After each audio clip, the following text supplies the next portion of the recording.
ہم کافی عرصے تک بات کرتے رہے کووڈ کی اور کووڈ کے مسائل کی، اور اس کے بعد لوگوں کو ہم حفاظتی تدابیر بتاتے رہے، حفاظتی اقدامات پر اکساتے رہے کہ خدا را آپ لوگ جو ہے تمام کام کرواتے رہے. پھر ویکسین والا دور، یہ منتیں ترلے والے لوگ ہیں. پھر ویکسین کے لیے بھی ہم نے منتیں کی کہ جناب ویکسین لگوائیں ویکسین لگوائیں ویکسین لگوائیں. اب صورتحال یہ ہو چکی ہے کہ بہت سارے لوگوں کا ماننا اب یہ ہے کہ چونکہ بہت کچھ کھل گیا ہے تو اس کا مطلب یہ ہے کہ کووڈ از اوور. ہاں، بزنس ایز یوزول چل پڑا ہے. حرمین شریفین کھل گئے ہیں فل کیپیسٹی پہ، وہاں پر نمازیوں کو نماز ادا کرنے کی اجازت دے دی گئی ہے. تو لوگوں کو ایسا لگ رہا ہے کہ اب معاملات بالکل ٹھیک ہیں. بالکل، لیکن کیا واقعی معاملات ٹھیک ہو گئے ہیں؟ اور اگر یہ معاملہ ٹھیک ہو گیا ہے تو پھر وہ جو دوسرا معاملہ ہے ڈینگی کا، وہ اب کس حد تک خطرناک فیز میں داخل ہو چکا ہے؟ ان دونوں معاملات پر ہم بات کریں گے. ہمارے ساتھ ہمارا جو یہ صحت مند پاکستان کا سیگمنٹ ہے، ڈاکٹر ظفر مرزا صاحب موجود ہیں. السلام علیکم سر. وعلیکم السلام سر، کیسے ہیں؟ اللہ کا شکر. ڈاکٹر صاحب، بزنس ایز یوزول چل پڑا ہے کووڈ کے حوالے سے، بٹ از اٹ اوور یا پھر ہم ابھی یہ کہیں گے کہ اٹس ناٹ اوور؟ نہیں، بالکل اٹس ناٹ اوور. اور یہ ہمارے ہاں ایک دم ہم کمپلیسنس میں چلے جاتے ہیں، ایک دم ہم یہ رویہ اختیار کر لیتے ہیں کہ بس جی وہ اب ختم ہو گیا. میں کل ہی ایک آرٹیکل پڑھ رہا تھا، امریکہ میں جو ایکسپرٹس ہیں وہ یہ کہہ رہے ہیں کہ ابھی یہ چند سال، اچھا، اور ایون کہ ڈیکیڈ یعنی کہ دہائی بھی اس میں لگ سکتی ہے. اور آپ دیکھیں کہ آج جب ہم یہ بات کر رہے ہیں تو امریکہ میں، چونکہ ہم امریکہ کی بات اس لیے کرتے ہیں کہ ان کا جو ڈیزیز سرویلنس سسٹم ہے وہ بہت اچھا ہے. صحیح. تو جہاں بھی کوئی کیس ہوتا ہے فوراً نیشنل لیول کے اوپر اس کا آ جاتا ہے. تو آج بھی جن علاقوں میں سردیاں وہاں پہ شروع ہو گئی ہیں وہاں پہ کیسز بڑھنے شروع ہو گئے ہیں. اچھا جی، امریکہ کے اندر ڈسپائٹ ویکسینیشن اینڈ ہاں despite vaccination and all that. تو یہ اٹس ایبسولوٹلی ناٹ اوور. اور ہمیں بالکل کسی ایسے کمفرٹ زون میں جانے کی ضرورت نہیں ہے کہ جی اب یہ ختم ہو گیا اور لائف. یہ میں ابھی بھی ماسک پہنتا ہوں، ہر جگہ پہ پہنتا ہوں، اور ہر ایک کو پہننا چاہیے. تو آلریڈی اب دعا یہ کرنی چاہیے، کیونکہ یہ واقعی دعا والا مسئلہ ہے کہ یہ وائرس جو ہے ڈیلٹا کے بعد اب کوئی اور ویریئنٹ کی صورت میں نہ آ جائے، اور ایسے ویریئنٹ کی صورت میں خاص طور پہ نہ آ جائے کہ جو پہلے کی نسبت زیادہ تیز رفتاری سے اس بیماری کے پھیلاؤ کا موجب بنے اور اس بیماری کے اندر جو شدت ہے اس کا موجب بنے. تو ابھی تک تو ایسی صورتحال نہیں ہے، گو کہ چند اشارے مل رہے ہیں، لیکن میں زیادہ ڈرانا نہیں چاہتا لوگوں کو. لیکن ضرورت اس بات کی ضرور ہے کہ ہم بالکل اپنی پرانی طرز پہ احتیاطی رویے جاری رکھیں. اور اب چونکہ خاص طور پہ اسکول بھی کھل گئے ہیں، بالکل، تو اسکولوں کے اندر بچوں کی جو ویکسینیشن ہے وہ بہت ضروری ہے، ٹیچرز کی، ایڈمنسٹریشن کی. اور این سی او سی میرا خیال ہے بڑا ایک اسٹرانگ پلان اس سلسلے میں لا رہا ہے کہ کس طرح سرکاری اور غیر سرکاری اسکولوں کے اندر بچوں کی جو ویکسینیشن ہے اس کو بھی یقینی بنایا جائے اور تیز رفتاری سے کی جائے. وگرنہ ممکن ہے کہ خدا نہ خواستہ دوبارہ تعلیمی ادارے بند نہ کریں. بیماری کی نوعیت بھی ایسی ہے نا کہ اگر وہ وائرس کسی کے اندر ہے اور وہ چاہے چند لوگ ہوں، 10 لوگ ہوں دنیا بھر میں، تو وہ بھی انٹریکٹ کریں گے لوگوں سے، تو وہ 10 سے 20 اور پھر وہ جو ملٹیپلیکیشن فیکٹر ہے وہ تو چلتا رہے گا. لیکن دیکھیں نا، یہاں ویکسینیشن جو ہے نا وہ آتی ہے کہ اگر وہ جو 10 لوگ ہیں وہ اگر 100 لوگوں سے ملتے ہیں، ہر بندہ 10 لوگوں سے ملتا ہے، اور ان 10 لوگوں میں سے 8-9 لوگ جو ہیں ان کی ویکسینیشن ہوئی ہے، تو ان 8-9 لوگوں سے وہ آگے نہیں جائے گا. صحیح ہے. تو وہ 1-2 لوگ پھر رہ جائیں گے. اس لیے ہم کہتے ہیں کہ ویکسینیشن جو ہے اس کو زیادہ سے زیادہ لوگوں کو کیا جائے. آئیڈیلی اگر وہ 10 کے 10 ویکسینیٹڈ ہوں تو یہ جو 10 جن کو ہوا ہے ان کی وجہ سے ان 10 کے ملنے کی وجہ سے آگے نہیں پھیلے گا. اچھا، اور جو یہ بچوں کی ویکسینیشن ہے وہ مطلب اس کے اندر بہت سارے لوگوں کے شکوک و شبہات تو ہیں ہی، اور وہ تو جو نارملی جس ایج کے لوگوں کو ویکسین لگائی جا رہی تھی اس کے حوالے سے بھی تھی، اینٹی ویکسین مظاہرے جو ہے وہ سارا سلسلہ ہم نے دیکھا. لیکن یہ بچوں کی ویکسینیشن کے حوالے سے اب تک کا جو ڈیٹا ہے وہ کیا بتاتا ہے کہ کیا وہ سیف ہے، کتنی سیف ہے، اور کیا نیکسٹ لیول پر ہم ان سے چھوٹے بچوں، مطلب 12 سے بھی چھوٹے بچوں کو جا سکتے ہیں؟ دیکھیے، یہ اس پہ کلینکل ٹرائلز ہوئے ہیں بچوں کے اندر، فائزر نے کیے تھے، جس میں یہ ثابت ہوا کہ یہ اتنی محفوظ ہے ویکسین کہ یہ بچوں میں لگائی جا سکتی ہے. بچوں میں ہی انہوں نے یہ ٹرائل کیے تھے. تو اس لیے اس سے بڑھ کے اور کوئی چیز نہیں ہوتی. جو بالغ لوگوں کو بھی لگائی جا رہی ہے، بڑے لوگوں کو بھی لگائی جا رہی ہے، وہ بھی کلینکل ٹرائلز کے اوپر ہی بیس ڈیٹا ہے، یہ بھی کلینکل ٹرائلز کے اوپر ہی بیس ڈیٹا ہے. تو اس ڈیٹا کی بنیاد پہ جب یہ ثابت ہو گیا کہ یہ محفوظ ہے تو پھر یہ بچوں کو لگائی گئی، اور صرف پاکستان میں نہیں لگائی جا رہی، امریکہ میں بھی لگائی جا رہی ہے, دوسری جگہوں پہ بھی لگائی جا رہی ہے, کئی دوسرے ملکوں کے اندر بھی لگائی جا رہی ہے. احسن قدم ہے, ضرور لگانی چاہیے اور محفوظ ہے, زیادہ امپورٹنٹ چیز ہے. دیکھیں اگر ایسا گھر کہ جس میں ماں باپ یقین نہیں رکھتے کہ یہ ویکسین ضروری ہے, وہ اسکول والوں سے بھی لڑیں گے جا کے کہ ہمارے بچوں کو ویکسین نہ لگوانا. تو یہ رویہ جب تک تبدیل نہیں ہوگا اس وقت تک ویکسین تمام بچوں کو نہیں لگ سکے گی. تو خدارہ ہاتھ جوڑ کے گزارش کرتے ہیں سارے پاکستانیوں کو کہ خود بھی ویکسین لگوائیں جنہوں نے ابھی تک نہیں لگوائی, اور اپنے بچوں کو اسکول میں بھی ویکسین لگنے دیں. طبقہ ایک ابھی بھی ویسا ہے جو کہتا ہے کہ جی ویکسین مجھ پر زبردستی نہ لاگو کی جائے, جی کیونکہ وہ آپ کی اپنی ایک چوائس یا ایک رائٹ ہونا چاہیے.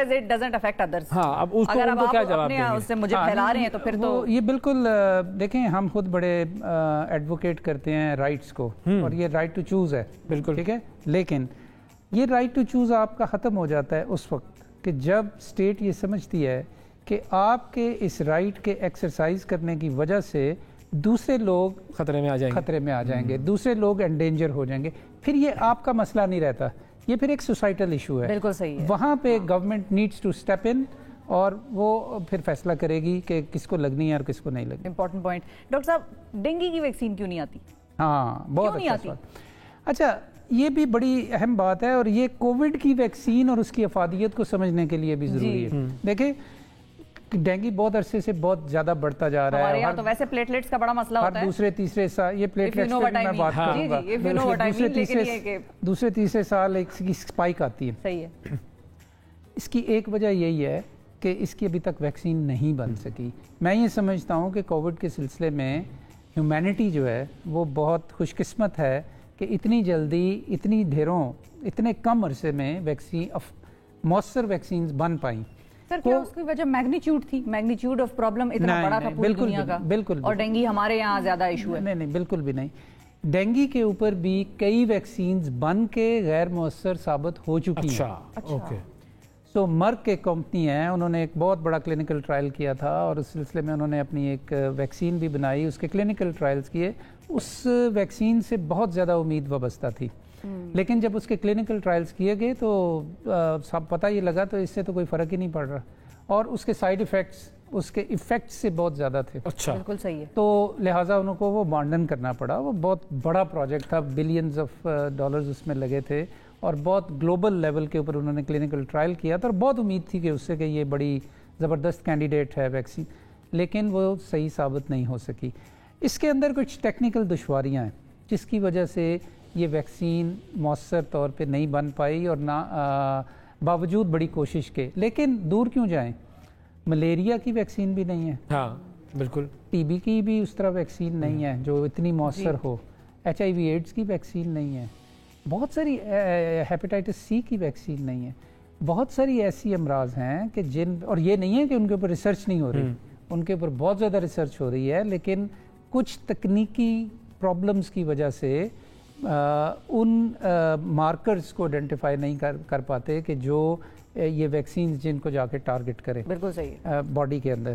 تو اس لیے یہ ویکسینز جو ہیں باوجود کوشش کے اب تک نہیں بن سکی. اور وہ سارے جو مارکرز تھے وہ آئیڈینٹیفائی ہو گئے کووڈ والے کیس میں, تو پھر and that was luck. Absolutely یہ کہہ سکتے ہیں نا, کیونکہ جو بیماریاں اتنی پرانی بیماریاں ہیں ان کی نہیں بن پا رہی ہیں. صحیح. اچھا جی, ڈینگی کے بچاؤ. ڈینگی کے لیے ایک لوگوں کا بڑا تکیہ ہوتا ہے کہ فیومیگیشن ہو گئی ہے تو اب ہمارے یہاں ڈینگی نہیں ہے, ہمارے محلے میں نہیں ہے. دیکھیں دو حصوں میں ڈینگی کے سارے مسئلے کو دو حصوں میں تقسیم کر کے سمجھنے کی ضرورت ہے. پہلا ہے پریونشن, دوسرا ہے treatment. And prevention is always better than treatment. پرہیز علاج سے ہمیشہ بہتر ہوتا ہے. اب پرہیز یا پریونشن کہاں؟ پریونشن یہ ہے کہ اپنے آپ کو مچھروں سے بچائیں. مچھروں سے بچانے کے دو طریقے ہیں. ایک, ان کو پلنے بڑھنے ہی نہ دیں, لہٰذا جہاں وہ پلتے بڑھتے ہیں ان جگہوں کو ختم کریں. دوسرے یہ کہ اگر وہ آ ہی گئے ہیں تو پھر اپنے آپ کو ان سے محفوظ کریں. ٹھیک ہے, تو مچھردانی لگائیں, جو بھی اس سلسلے میں طریقے ہیں ان کو اپنائیں تو مچھروں سے دور رہیں. ٹھیک ہے, پرہیز تو یہ ہے. صحیح ہے. اب ہے ٹریٹمنٹ. اگر ہو ہی گیا تو پھر کیا کرنا؟ اس سلسلے میں ایک بات بہت زیادہ سمجھ لینے کی ہے, اور وہ یہ ہے کہ ابھی تک نہ تو اس کی کوئی ویکسین بن سکی ہے, وہ آپ کو پریونٹ کرتی, اور نہ اس کا کوئی مخصوص علاج دریافت ہو سکے سوائے پپیتے کے. ہاں یہ بھی کہا جاتا ہے بالکل غلط. اس لیے میں نے کہا کچھ پتہ نہیں ہے, کہتے ہیں بھائی اس پپیتا قسم کھائیں. کی باتیں آپ بھی بالکل نہ پھیلائیں. بس صحیح ہے سر. اور یہ پپیتے کو حذف کر دیا میں نے جائے. آپ کے سامنے اسی لیے کہا کہ آپ اس کو کریکشن کر دیں کہ بالکل کوئی سائنٹیفک پپیتا یا ٹینڈا یا کدو کسی چیز سے کوئی فرق نہیں پڑتا. اور آپ لوگوں نے اس پہ لوگوں کی ایجوکیشن کرنی ہے بالکل صحیح کہ اس میں صرف 4 چیزوں کا انہوں نے خیال رکھنا ہے. صحیح ہے. ٹھیک ہے. پہلی بات جو بنیادی بات ہے, اگر آپ کچھ بھی نہ کریں اور صرف اپنی نیوٹریشن اور اپنی ہائیڈریشن کا خیال رکھیں تو 6 دن کے بعد, یہ سیلف لمیٹنگ ڈیزیز ہے. صحیح. یہ کووڈ کی طرح نہیں ہے. یہ کووڈ میں بھی ہے 95% لوگ ٹھیک ہو جاتے ہیں یا بھول جاتے ہیں. یس. ڈینگی 6 دن کے اندر ختم ہو جاتا ہے. اس 6 دن کے اندر آپ کو بخار بھی چڑھے گا, آپ کی بہت طبیعت خراب بھی ہوگی, آپ کو دردیں بھی ہوں گی, آپ ہو سکتا ہے تھوڑی سی ڈپریشن بھی ہو جائے وغیرہ وغیرہ وغیرہ. لیکن 6 دن کے اندر اس کا سائیکل ٹوٹ جاتا ہے اور یہ ختم ہو جاتا ہے. اس دوران اگر آپ کو بخار بہت زیادہ ہے تو بخار کی دوائی کھائیں. چونکہ اس کے اندر ڈی ہائیڈریشن بہت زیادہ ہوتی ہے, لہٰذا بہت زیادہ زور اس چیز کے اوپر دیا جاتا ہے کہ زیادہ سے زیادہ پانی پئیں, اور پانی کو ہر طریقے سے پیا جا سکتا ہے. چائے, شربت, دودھ, وٹ ایور آپ وہ پئیں, اور اپنی نیوٹریشن ٹھیک رکھے اور ریسٹ کرے, بس. اس کے علاوہ اور کوئی سی چیز کی. اب آ جاتے ہیں پلیٹلیٹس کی طرف. پلیٹلیٹ بھی ہر پاکستانی کے سر پہ سوال ہے. کیا وہ ڈسکلیمر دیتے ہیں شو شروع ہونے سے پہلے, اس کا کسی بھی زندہ یا مردہ جو ہے وہ مماثلت اتفاقیہ ہے, یہ پلان نہیں ہے. پاکستان میں اب ہر بندے کو نا پلیٹلیٹس کاؤنٹس, پلیٹلیٹ بڑھ گئے, پلیٹلیٹ کم ہو گئے, اس کے بڑھ گئے, اس کے کم ہو گئے. یہ آپ اس میں اپنے آپ کو ضرورت سے زیادہ اس کے اندر اپنے آپ کو انویسٹ نہ کریں. ہوتا ہے اویئرنیس دینا, دیکھیں چاہے وہ کسی بھی ٹاپک پہ ہو. اب اگر ایک لیڈر نے پلیٹلیٹس پہ اویئرنیس دی ہے تو پھر لوگ لیں گے اویئرنیس, ان کو سلوٹ ہے. تو اصل میں مسئلہ یہ ہے کہ اس کے, اب میں اگر آپ کو سائنٹیفکلی سمجھانے لگوں تو ہوتا یہ ہے کہ ہماری جو خون کی آرٹریز ہیں ان کے اندر چھوٹے چھوٹے سوراخ ہو جاتے ہیں, جس کی وجہ سے چونکہ پلیٹلیٹ سب سے چھوٹے ہوتے ہیں تو وہ سب سے پہلے ان سے باہر آنا شروع ہو جاتے ہیں, تو بلڈ کے اندر پلیٹلیٹ کاؤنٹ کم ہو جاتا ہے. صحیح ہے. اور پلیٹلیٹس کے علاوہ پانی بھی وہاں سے نکلنا شروع ہو جاتا ہے, اس لیے کہتے ہیں کہ پانی بہت زیادہ پئیں. ٹھیک ہے, بالکل ٹھیک ہے. تو ایک تو یہ کہ اگر پلیٹلیٹس بہت ہی کم ہو جائیں تو ظاہر ہے کہ وہ ایک ایمرجنسی ہے, لیکن وہ بہت کم 1-2% لوگوں کے ہوتے ہیں, اس سے بھی کم لوگوں کے ہوتے ہیں. اس لیے یہ نہیں ہے کہ کسی کے اگر 10 سے 20 سے اگر 15 ہو گئے تو کوئی ایمرجنسی ڈکلیئر کر دی گئی. ہر بندہ گھر میں پیتھولوجسٹ بھی اب بن چکا ہے, وہ دیکھتا ہے, وہ کہتا ہے جی اب یہ ہو گیا, اب یہ ہو گیا. قطعاً ایسا نہیں ہے.